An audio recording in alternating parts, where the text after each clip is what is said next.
বিসমিল্লাহির রহমানির রহিম। তাৎক্ষণিক এই পথসভা যারা আয়োজন করেছেন আমি ধন্যবাদ জানাচ্ছি।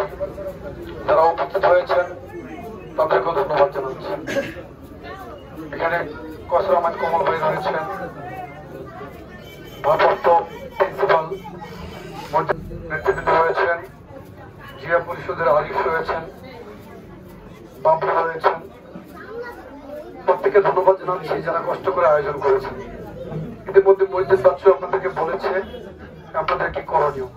এই কথাটা আমিও বলি, আমার পক্ষ থেকে যারা বলবেন তারা ইনফ্যাক্ট আমারই প্রতিনিধিত্ব করছে। কারণ প্রতিটি ওয়ার্ডে প্রতিটি বাসায় বাসায় গিয়ে আমার হয়তো ভোট চাওয়ার মতো সময় নাও হতে পারে। পৌরসভা হয়তো আমরা চেষ্টা করবো, কিন্তু প্রতিটি ইউনিয়নে প্রতিটি ওয়ার্ডে বাসায় বাসায় গিয়ে ভোট চাইতে হবে।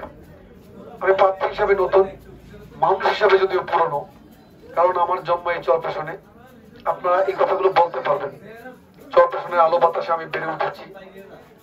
আমি এখানে প্রাইমারিতে পড়েছি, হাই স্কুলে পড়েছি, আরো ছোটবেলা আমি ইদারা আরবি পড়েছি। অর্থাৎ মানুষ হিসেবে আমি পুরনো, কিন্তু প্রার্থী হিসেবে আমি নতুন। আপনাদের দায়িত্ব হচ্ছে প্রতিটি ভোটারের কাছে আমাকে পরিচিত করা। আমাকে পরিচিত আপনারা কিভাবে করবেন? কখনো আমার ছবি দেখিয়ে বলবেন যে আমি হচ্ছি নুরুল ইসলাম নয়ন। এই ছবি যার, তিনি হচ্ছেন নুরুল ইসলাম নয়ন, বিএনপির প্রার্থী, ধানের শীষের প্রার্থী। সর্বোপরি আমাদের বিএনপির ভারপ্রাপ্ত চেয়ারম্যান, আমাদের সাংগঠনিক অভিভাবক জনাব তারেক রহমানের প্রার্থী। আপনারা তাদের কাছে আমার পক্ষ থেকে ক্ষমা চাইবেন। আমি যেহেতু সশরীরে প্রতিটি ভোটারের কাছে হাজির হতে পারছি না এই সময়ের মধ্যে, কিন্তু ধারাবাহিকভাবে আপনারা তাদের কাছে যাবেন, তাদের সাথে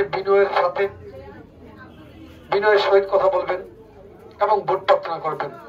অনুমতি সাপেক্ষে কখনো আপনার স্টিকার লাগাবেন, কখনো পোস্টার লাগাবেন, কখনো আপনার লিফলেট নিয়ে যাবেন, কখনো আবার ভোটার স্লিপ নিয়ে যাবেন। যাই হোক,